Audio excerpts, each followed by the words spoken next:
안녕하세요. 오늘부터 이슈매매에 대해서 다시 공부해 볼 리베로라고 합니다. 주식에 투자하기 정말 힘든데요. 항상 내가 사면 떨어지고 내가 팔면 팔자마자 오르고요. 또는 내가 잘 적어놨거든요. 좋은 종목이라고 그래서. 그런데 깜빡 잊고 안 샀어요. 그러면 막 주가가 몇 달 후에 막 수십 배가 오르고 이런 일들이 벌어지는 거 경험 다 있으실 겁니다. 왜 이런 현상이 일어날까요?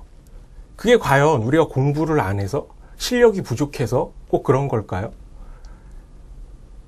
오히려 제가 생각하기에는 좀 시스템적인 어떤 부분이 굉장히 크다라고 봅니다. 개인적인 어떤 문제보다는요, 시장의 어떤 구조적인 문제, 소위 말하는 어떤 개미지옥이라고 하는 어떤 그 살벌한 어떤 시장에서의 어떤 문제 때문에 우리는 항상 패배하는 것이 아닌가, 주식시장에서. 이러한 우리 생각을 갖게 되었고요. 그래서, 시장에서 요구하는 우리가 여태까지 공부해본, 기본적 분석이나 기술적 분석에 혹시 오류는 없는지, 또 새로운 대안은 없는지 우리가 한번 생각해 보는 시간을 갖도록 하겠습니다. 오늘은 그 첫 시간인데요. 그러니까 제가 주로 하고 있는 매매는 이제 이슈 매매라는 건데요. 일단 이 이슈 매매에 대해서 설명하기 이전에 우리는 시장에서 항상 왜 우리는 패배할 수밖에 없는가에 대해서 설명을 드리겠습니다. 우리가 주식시장은 보통 많이 포커에 비유를 하는데요. 포커에서 보게 되면 무조건 이기는 방법이 있어요. 상대를 무조건 이기는 방법. 제가 돈이 만약에 무한대라면 무조건 상대를 이길 수가 있거든요. 어떻게 하면 이길 수가 있을까요? 무조건 상대방의 전 재산만큼 베팅을 하는 거예요. 상대방의 재산이 1000만 원이다. 그럼 1000만 원을 베팅을 해요. 그럼 상대는 선택을 할 수 있는 방법이 두 가지밖에 없습니다. 따라가다가 죽던가, 아니면 끝까지 가서 이기던가 지던가. 그러면 상대방이 죽지 않고 끝까지 따라오면요, 저는 계속 베팅을 하는 거죠. 제가 질 수도 있어요, 첫째 판은. 그러나 그 두 번째 판도 상대방이 갖고 있는 금액만큼 또 베팅을 하고 또 베팅을 하고 또 베팅을 하면 결국은 한 번은 이기지 않겠습니까, 제가? 그러면 그 사람이 전 재산을 다 가져오게 되는 것이죠. 주식시장도 마찬가지입니다. 개인에 비해서 외국인이나 기관은 자금이 무한대예요. 개인이 아무리 연구를 하고 차트 연구를 아무리 하고 기업 분석을 아무리 해도 항상 저점이라는 건, 종목의 저점이라는 건 외국인이나 기관, 세력들이 사는 순간부터 저점이 형성이 되는 거고요. 파는 순간부터 이제 고점이 형성이 돼서 쭉 내려오게 되는 거죠. 주가 자체가. 개인은 항상 그러한 와중에서 소위 이제 항상 털리는 신세가 될 수밖에 없습니다. 이렇게 절대적으로 불리한, 자금적으로 봤을 때 개인이 절대적으로 불리한 이 시장에서 개인이 과연 싸워서 이길 수 있는, 우리가 주식시장에서 살아남을 수 있는 방법이 과연 있을까요? 존재는 할까요? 게다가 다시 포커 얘기로 돌아가 보면요, 포커를 치는데 심지어는 나의 카드를 상대방이 지정해서 줘요. 너 이번에 트리플 가져라, 이렇게 해서 준다라는 거죠. 상대방은 자금도 무한대고, 그죠? 패도 마음대로 저한테 준다면 제가 어떻게 그 사람을 이길 수가 있을까요? 그러니까 사실 기본적 분석, 차트라는 게 세력들이 만들어 놓은 어떤 그림에 불과한 것인데, 우리는 그거를 보고 투자를 결정을 하는 어떤 오류가 있다라는 거죠. 과연 이렇게 절대적으로 개인이 불리한 이러한 시장 안에서 우리가 승리할 수 있는 방법은 무엇일까요? 과연 있기는 할까요? 정답은 있습니다. 개인이 살아남을 수 있는 방법이 있어요. 그 이유는 뭐냐? 기관이나 외국인과 상종을 하지 않으면 돼요. 황당하죠? 근데 작년 통계 자료에 의하면 작년에 여러 종목에서 수익이 나기도 하고 또는 이제 손해를 보기도 했는데, 개인들이 유일하게 거의 대부분 수익을 얻었던, 그러니까 1년 동안 9천억 이상의 어떤 수익을 올렸던 종목이 놀랍게도 사람들이 막 욕하고, 야, 이거 쓰레기 주식이니까 하지마, 개잡주니까 하지마 라고 얘기를 했던 대선 테마주였습니다. 유일해요. 대선 테마주에서만 개인들이 승리를 했다는 거죠. 한번 생각해 보면 매우 당연한 일입니다. 왜냐하면 대선 테마주에는 기관도 없고 외국인도 없잖아요. 작년에 대선이 있었기 때문에 대선 테마주는 올랐고 개인밖에 없으니까 개인이 수익을 올리는 거죠. 그렇죠? 그런데 왜 개인들은 우리들은 왜 항상 외국인과 기관과 외국인 기관과 싸우기 위해서 항상 그렇게 공부를 하고 안 되는 것에 대해서 노력을 하는 건지 저는 이해할 수가 없습니다. 마치 토끼가 호랑이나 사자와 싸워서 이기기 위해서 매일같이 연구하는 모습과 같다라고 저는 느낌이 그런 느낌을 항상 갖고 있습니다. 그래서 저는 이제 제가 주장하는 부분은요, 이렇게 이제 모순된 어떤 시장 구조 속에서 우리들이 살아남기 위해서는 기관과 외국인을 피해서 매매를 해라라는 부분이랑 그 다음에 기본적 분석, 기술적 분석에서 과감하게 탈피하라는 거죠. 기업의 재무제표 보지 말라는 겁니다. 쉽게 얘기하면 차트 보지 말라는 거예요. 좀 황당할 수 있는데 이 부분에 대해서 이번 시간에 좀 기본적 분석과 기술적 분석의 오류에 대해서 한번 살펴보도록 하고요. 이슈 매매라는 건 무엇인가 간단하게 이번 시간에 한번 정리를 해보도록 하겠습니다.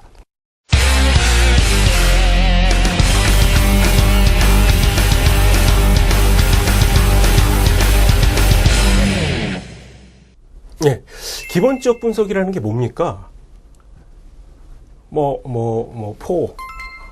퍼가 어떻고, 기업의 재무제표, 대차대조표가 어떻고, 현금 흐름표가 어떻고, 이런 거 다 필요 없고요. 기본적으로 저평가된 주식을 찾는 거예요. 기본적 분석이라는 건. 오직 그겁니다. 그러니까 쉽게 얘기해서 저퍼주를 찾는 거죠. 뭐냐 하면, 보통 보니까, 주식이 보통 한 10,000원 정도 하는데, 얘는 5,000원 밖에 안 해요. 이 저퍼주네? 5,000원에 삽니다. 기다려요. 언제까지? 10,000원이 될 때까지. 그래서 10,000원이 되면 이제 판다. 이 논리가 기본적 분석이고요. 워렌 버핏이 하는 어떤 투자 방법이라고 하는데, 과연 이게 수익이 날 수 있을까요? 우리가? 개인들이 수익을 낼 수 있는 방법일까요, 이게? 저퍼주가 뭔지 한번 살펴봤습니다. 저퍼주라는 거는 보통 보니까 네이버든 다음이든 포털에서요, 증권 들어가서 저퍼주 랭킹 쭉 그냥 클릭하면 쭉 떠요. 내용을 다 봤더니 전부 다 굴뚝주예요. 지금은 그러니까 거의 어떤 의미가 없는 어떤 성장성이 다 죽은 이제 굴뚝주죠. 걔네들 전부 다 살펴봤더니 수익성은 좋아요. 굉장히 안전합니다, 주식이. 우리가 주식의 가치를 따질 때, 주가를 따질 때 세 가지를 우리가 이제 기본적으로 살피는데요. 첫 번째가 수익성, 두 번째가 안정성, 세 번째가 성장성이죠. 근데 문제는 굴뚝주가 핵심이 뭐냐면 성장성이 없다는 거예요. 주식이라는 게 뭔지 아신다면 주식은 어떤 성장성, 꿈을 먹고 사는 그게 가치가 돼서 평가를 받는 게 주식입니다. 그럼 보세요. 지금 저퍼주라는 건 뭐냐 하면 지금도 성장성이 없어서 낮은 가격이라는 거예요. 그러면 우리가 매수를 한 다음에 기다리게 되면 시간이 흐르게 되면 점점 더 가능성, 성장성은 커질까요? 작아질까요? 올해보다 내년이 더 굴뚝주가 되는 거예요. 주가는 계속 떨어진다는 거죠. 저퍼주 사놓고 10년 지났더니 더 저퍼주 된다라는 뜻이 되겠죠. 그래서 이제 기본적 분석가들이 내놓은 게 뭐냐면 동일 업종 저퍼주입니다. 같은 업종 중에서 저퍼주를 찾는 거죠. 한번 살펴보면요. 동일한 업종 중에서 우리가 저퍼주를 찾게 되면 그들이 이제 생각하는 목적은 뭐냐면, 그들이 추구하는 목적은 뭐냐면요. 방금 말씀드린 대로 성장성이 없는 게 보통 저퍼주를 형성한다는 거죠. 그러다 보니까 같은 업종 내에서 저퍼주를 찾으면 성장성 그대로 있겠죠. 예를 들어서 게임주다라고 하면 게임주의 어떤 성장성 자체는 있는데 그 안에서 어떤 종목을 찾느냐라고 했을 때 저퍼주, 저평가된 게임주를 우리가 찾아서 공략한다라는 뜻이 되겠죠. 그런데 과연 이게 사실일까요? 다음 그림을 보면 스마트폰이 3개가 있습니다. 갤럭시랑 옵티머스, 베가 이렇게 3가지의 스마트폰이 있습니다. 제가 여기서 퀴즈를 한번 내볼게요. 2013년 올해 이제 몇 달이 안 남았는데요. 12월 달에 통계를 내본 결과 이 새 스마트폰 중에 어떤 종류가 가장 많이 팔렸을까요? 예상하실 수 있겠습니까? 우리는 그렇게 생각한다라는 거죠. 세 개의 스마트폰을 우리가 비교를 해봤더니 스펙이 거의 비슷해요. 화면 크기도 거의 비슷해요. 그런데 스펙은 거의 비슷한데 배가는 한 20만 원 싸다라는 거예요. 그러니까 배가가 가장 올해 연말에 많이 팔릴 것이다 라고 예상을 하시겠죠. 근데 저는 그렇지 않습니다. 갤럭시가 제일 많이 팔릴 것 같아요. 왜냐하면 상반기만 해도요, 얘네들 합친 것보다 더 많이 팔렸어요. 연말까지도 계속 신제품 나오고 노트도 나오고 가장 많이 팔릴 거라고 저는 예상을 합니다. 이 방송을 보시는 시청자분들도 그렇게 생각하신다고요? 그런데 왜 주식을 투자를 할 때에는 항상 저퍼주, 아무도 쳐다보지 않는, 인기 없는 저퍼주를 찾아다니죠? 뭐 스펙이 같고 종목이 같은 종목군에 있다고 해서 그 종목이 딴 종목처럼 가격이 올라온다는 그 어떠한 증거도 없습니다. 잘 팔리는 스마트폰이 더 잘 팔리는 거예요. 이유는 여러 가지가 있겠죠. 그죠? 뭐 마케팅의 차이일 수도 있고요. 아니면 모기업의 차이일 수도 있고요. 아니면 디자인의 차이일 수도 있고요. 그런 거 다 무시하고 그냥 싸니까 얘가 제일 많이 팔리겠지. 아무런 근거가 없다는 겁니다. 그래서 주식은 가장 잘 나가는 종목을 골라야 하고요. 오히려 저퍼주보다는 고퍼주를 우리가 찾아야 한다는 거죠. 고퍼주. 사람들이 막 관심 있고 막 좋아하는 주식. 그게 더 오른다라는 거죠. 따라서 기본적 분석은 전혀 쌀데기가 없는, 그죠? 우리가 기업의 재무제표는 아예 볼 필요가 없다라는 거예요. 만약에 저퍼주가 오른다라고 하면 이미 기관이나 외국인이 다 샀다라는 거예요. 그만큼의 어떤 가치만큼을. 그 부분을 말씀드리고요. 그럼에도 불구하고 우리가 기본적 분석을 도저히 손에서 놓지 못하는 이유가 있습니다. 바로 이거죠. 에이블 CNC. 에이블 CNC 봤더니 2009년에 봤더니 600원이에요. 650원. 650원부터 지금 이거 가치를 다 보정한 거거든요. 그대로 650원에 샀는데 9만원까지 올랐습니다. 이게 몇 배예요? 150배인가요? 야, 이때 에이블 CNC 나 살려고 그랬는데 분명히 제가 살려고 그랬거든요. 그런데 에이블 CNC 말고 분명히 추천받아서 살려고 그랬는데 에이블 CNC 말고 딴 종목을 샀어요. 그때 2,000원 주고 샀는데 근데 내가 산 종목은 지금도 2,000원이야. 진짜 아깝네. 에이블 CNC 샀으면 150배 버는 거고 내 인생 바뀌었는데. 너무나 안타깝죠. 이런 일이 왜 벌어질까요? 이거는 마치 뭐랑 똑같냐면 길 가는 여자들이 전부 다 쭉쭉 빵빵 막 이쁜 여자들밖에 세상에 없는데 왜 내 마누라는 이렇게 못생겼지? 내 여친이 왜 이렇게 뚱뚱하지? 뭐 이것과 같은 얘기예요. 뭐냐 하면 지금도 그렇고 과거도 그렇고 엄청나게 계속 좋은 종목이라고 추천을 받아왔어요. 수천 종목이 추천을 받아왔어요. 근데 그 중에 에이블 CNC만 그냥 오른 것이거든요. 그런데 나머지는 전부 다 잊어버리고 에이블 CNC만 기억에 남는 거예요. 얘가 150배 올랐으니까 얘만 기억에 남는 거라는 거죠. 근데 문제는 그때 추천받았던 종목은 수백 종목, 수천 종목이라는 거예요. 그 중에 하나 오른 거라는 거죠. 그리고 우리는 그것만 기억한다라는 거죠. 기본적 분석으로 투자할 바에는 차라리 로또를 사는 게 확률이 더 높지 않을까요? 저는 그렇게 생각을 하고요. 이러한 부분들, 개인들이 접근할 수 없는 부분들입니다. 이러한 것에 현혹돼서 기본적 분석을 오늘도 열심히 연구하고 있다라고 한다면 우리가 조금 다르게 한번 생각해 볼 필요가 있다라고 말씀드리고 싶습니다.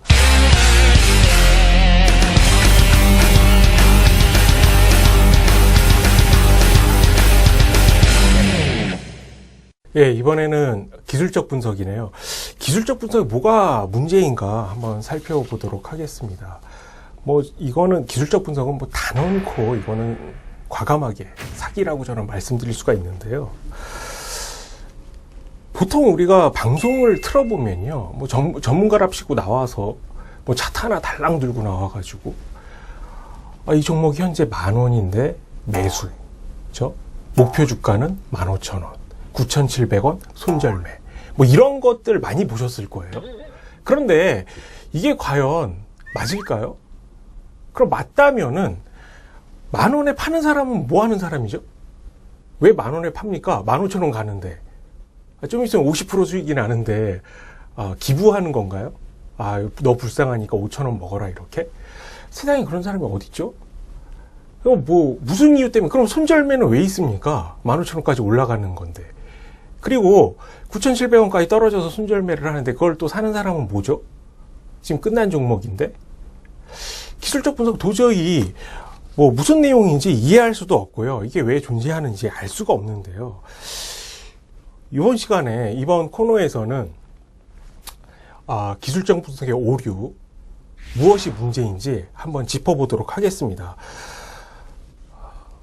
아까 말씀드린 어떠한 전문가들의 이제 방송들이 대단한 어떠한 뭐 특수한 사람들만 볼 수 있는 게 아니라요. 전 국민이 누구나 원하면 다 볼 수가 있고요.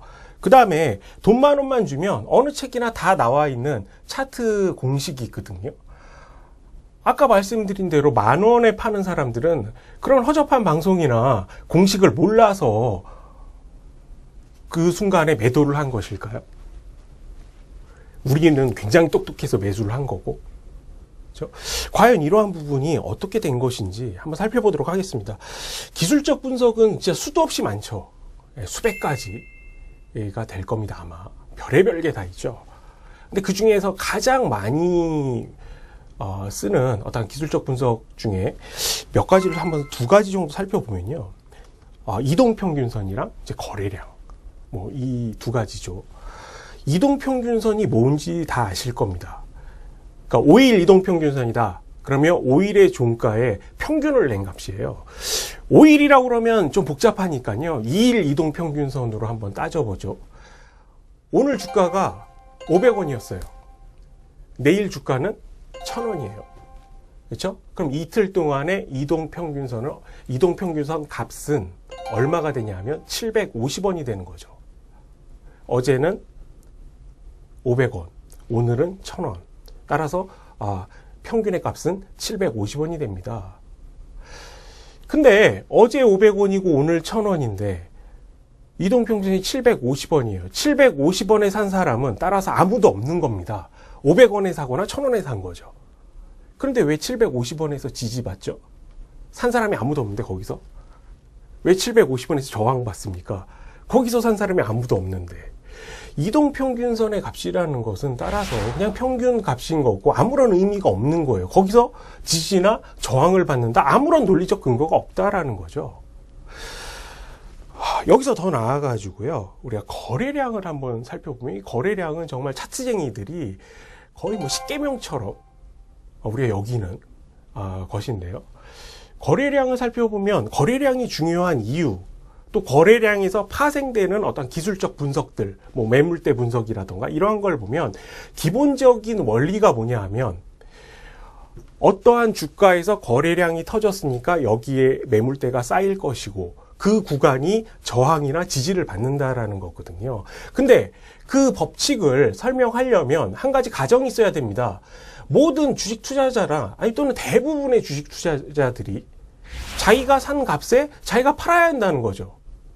제가 어떤 주식을 10,000원에 샀어요. 주가가 10,000원으로 내려왔어요. 그럼 내가 10,000원에 샀으니까 나 10,000원에 팔아야지. 또는 주가가 떨어졌다가 다시 올라가서 10,000원을 돌파하려고 하고 있어요. 그러면 내가 10,000원에 팔았으니까 내가 10,000원에 다시 사야지. 글쎄 여러분들은 그렇게 하시나요? 저는 여태까지 주식 투자하면서 제가 산 가격에 판 적이 없거든요. 또 수수료도 있잖아요. 수수료나 뭐 거래세 뭐 이런 거 있잖아요. 뭐 그런 거는 감안을 한 건가요? 10,000원에 사서 10,000원에 파는 사람이 세상에 어디 있나요? 거래량이 많던 적던 간에 그 거래가 많이 실렸다고 해서 거기가 저항받는다, 지지받는다 아무런 근거가 없습니다. 아무도 제 가격에 팔질 않거든요. 다 높은 가격에 팔던가 아니면 주가가 좀 떨어지면 중간에서 커트를 하든가 이렇게 하지 본전에 파는 사람은 제 주변에도 아무도 없어요. 근데 왜 거기서 지지받고 저항받는다는 얘기죠? 아무런 근거가 없다라는 얘기인 거고요. 근데 놀라운 사실은 이러한 기술적 분석이 때로 잘 맞는다는 거예요. 황당하죠. 아무런 근거가 없는데 기술적 분석이 나름대로 또 몇 번씩 맞아요. 이 차트는 에이블 CNC인데요. 차트를 한번 보시면 여기가 이제 매물대죠. 그렇죠? 지지받고 지지받고 지지받고 지지받고. 그렇죠? 계속 지지받아요. 매물대에서. 또는 이동평균선도 잘 지켜가고 있습니다. 그렇죠? 4번이나 지지받았는데요. 예. 이 얘기는 무엇일까요? 야, 여기 매물대가 지금 75,000원인데 계속 지지를 받고 있어. 야, 너네 그러니까 75,000원대 사면 이렇게 돈 번다? 이렇게 되는 거죠. 그 다음에 75,000원대. 여기서는 왜 지지 안 받죠? 그대로 쭉 떨어지는 거죠. 그렇죠? 정리하겠습니다. 기술적 분석이라는 건 뭐냐? 포커판에서요. 타짜들이 초저녁에 호구들 데려다가 조금씩 잃어주는 거예요. 잃어주고 그 다음에 털고. 아주 쉽죠. 기술적 분석이라는 건 제가 봤을 땐 그 정도의 의미밖에 없습니다. 더 이상의 의미가 전혀 없다는 거죠. 아무런 근거가 없으니까요. 논리적인 근거가 전혀 없기 때문에 일단 기술적 분석도 이러한 오류가 있고요. 다음은 한번 이슈 매매에 대해서 한번 살펴보도록 하겠습니다.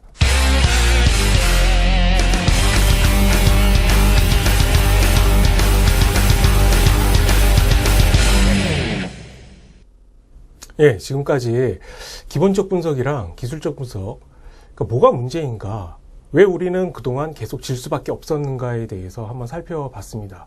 그렇다면 제가 말씀드리고자 하는 이슈 매매라는 게 과연 무엇인가 한번 오늘 개략적으로 한번 살펴보도록 하겠습니다. 한번 우리가 생각해 보죠. 우리가 과연 주식시장에서 승리를 하려면 어떻게 하면 될까요? 네, 이런 가정을 한번 해보겠습니다. 제가 굉장히 유명한 주식 투자자예요. 또는 투자 상담사입니다. 제가 어떤 종목을 추천하거나 어떤 업종을 추천하면 우리나라에서 3천만 인구가 그걸 봐요. 제가 추천한 걸. 그리고 그 종목은 엄청나게 폭등을 하게 됩니다. 그렇죠? 여기까지 이해되셨죠? 그러면 저는 어떻게 해서 투자 수익을 올릴 수가 있을까요? 제가 어떤 주식을 산 다음에 예를 들어서 뭐 대선 관련주 어떤 주식을 사요. 아무도 안 살 때. 그 다음에 제가 방송에 나와서 추천을 하는 겁니다. 그럼 사람들이 3천만 막 인구가 막 그걸 보고선 막 사겠다고 난리가 나겠죠. 그럼 저는 아주 쉽게 돈을 벌게 되는 거죠. 안타깝게도 근데 이 부분은 불법인 겁니다. 네, 불법이죠. 그래서 이제 감옥도 많이 갔는데요. 많은 사람들이. 근데 놀랍게도 이러한 시스템이 유효하다라는 거죠. 제가 추천을 하게 되면 뭐 사실 저는 아직 그렇게 유명하지도 않고 우리 방송국이 굉장히 크지도 않고요. 그렇죠? 뭐 그래서 큰 효과가 없지만 많은 사람들이 보는 어떤 매체를 통해서 오늘도 쉬지 않고 계속적으로 이슈가 나오고 있어요. 저는 9시 뉴스데스크를 보면요. 그렇게밖에 안 보여요. 이러한 이슈가 있으니까 이 종목 사라. 관련주가 떠오르고 그걸 매매한다는 거죠. 남들보다 빠르게 들어가서 많이 사겠다고 오는 사람들에게 우리가 판매를 하는 겁니다. 즉 주식 투자라는 건 어떤 기업의 주주가 된다 이런 생각보다는 저는 중간 거래상이라고 생각을 해요. 사람들이 좋아할 만한, 곧 있으면 좋아할 만한 어떤 종목 또는 이슈에 대한 기업을 미리 우리가 산 다음에 많은 사람들이 올 때 그걸 판매를 하는 것이죠. 어떤 분은 그런 질문을 합니다. 그럼 뉴스 매매네요. 뉴스 보고 투자하니까 뉴스 매매 아닙니까? 물론 우리가 이슈 매매를 하기 위해서 뉴스를 봐야 돼요. 그런데 뉴스 매매와 이슈 매매 또는 테마 매매와 이슈 매매 엄청난 차이가 있고요. 심지어는 좀 반대라고 볼 수도 있어요. 예를 들면 이런 거죠. 여러분들 다 기억하실 겁니다. 얼마 전에 아시아나기가 어디죠? 미국의 캘리포니아 어떤 뭐 공항에 내려오다가 추락했죠. 그렇죠? 그런 뉴스가 나왔고요. 이것은 이슈화돼서 하루 종일 TV에서 나왔어요. 아시아나가 추락했다. 뭐 어쩌고 저쩌고. 뭐 비행기 완전 다 부서졌고요. 이게 아시아나의 호재일까요? 악재일까요? 당연히 악재죠. 그렇다면 뉴스 매매의 관점에서 보게 되면 뉴스 매매라는 건 주로 보면 어떤 기업이 실적이 어떻다. 또는 어디랑 제휴가 됐다. 어디에 M&A의 어떤 대상이 되었다. 뭐 사상 최대 어떤 영업이익을 올렸다. 뭐 이러한 부분이 뉴스에 떴을 때 매매를 하는 게 뉴스 매매고요. 이러한 방식은 딱 털리기가 좋은 방식이거든요. 뉴스 매매의 입장에서 봤을 때 아시아나 추락 사고라는 것은 악재죠. 볼 것도 없는 거예요. 있는 것도 팔아야 되는 어떤 그런 상황이 되는 거죠. 그런데 이슈 매매의 관점에서 보면 조금 다르게 우리가 이해할 수가 있습니다.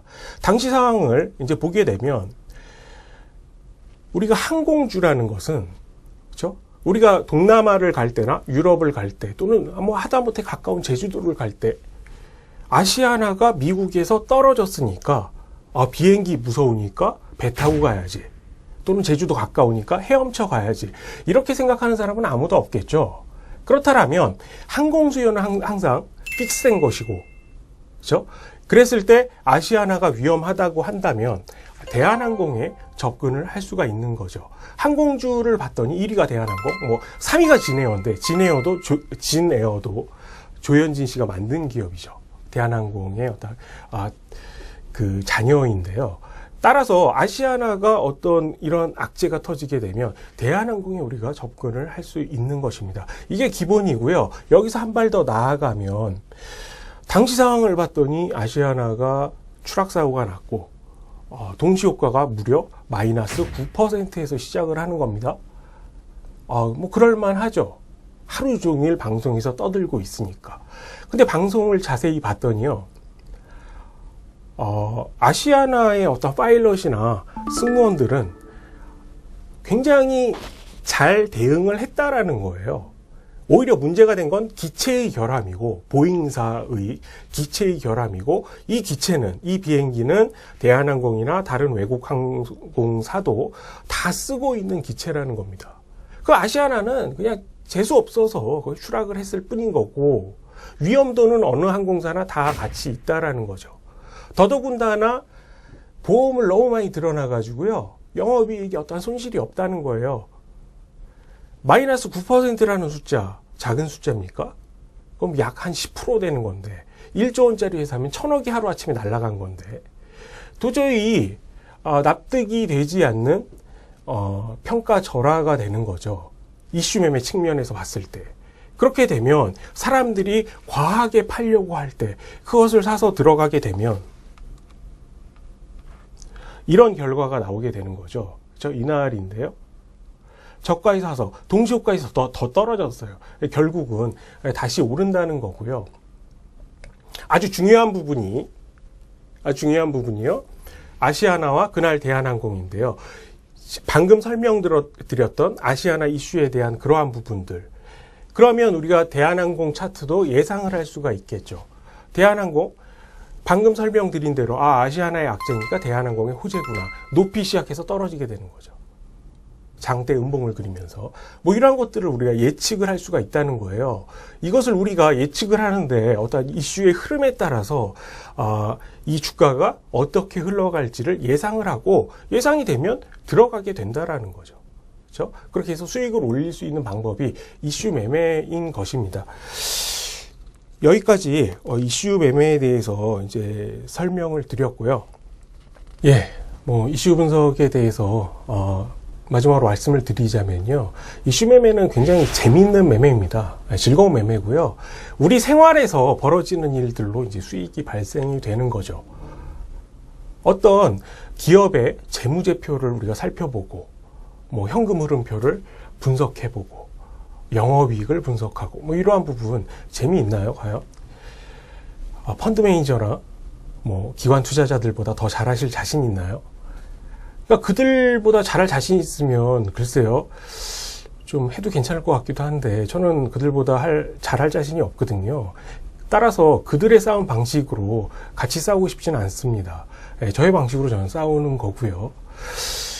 또는 아무런 근거도 없이 누군가 조작해서 그려놓은 어떤 차트를 보고선 내 재산을 결정한다는 거 너무 위험하지 않나요? 얼마 전에 심심해서 제가 영화를 보러 갔거든요. 은밀하게 위대하게라는 영화인데요. 다 보셨나요? 보니까 저는 솔직히 별로 그렇게 재미있다고 생각은 안 했는데 거기 같이 보는 사람들이 막 굉장히 좋아하더라고요. 특히 젊은 여성들이. 젊은 여성들이 좋아하면 대부분 뭐 히트하지 않나요? 저는 원래는 영화가 김수현이 만들었다고 해서 김수현 작가가 쓴 줄 알았어요. 그런데 가보니까 이제 남자 배우더라고요. 근데 그 분을 되게 좋아하는 것 같아요. 어찌됐든 굉장히 뭐 잘하면 뭐 인기가 있을 수도 있겠다 이런 생각을 했고요. 어디서 만든 건가 봤더니 쇼박스에서 만든 거고요. 배급을 어디서 하나 봤더니 미디어 플렉스에서 하는 겁니다. 뭐 간단하잖아요. 그냥 검색 한번 해보면 그냥 알 수 있는 사실인 거고요. 그냥 거기서 끝이에요.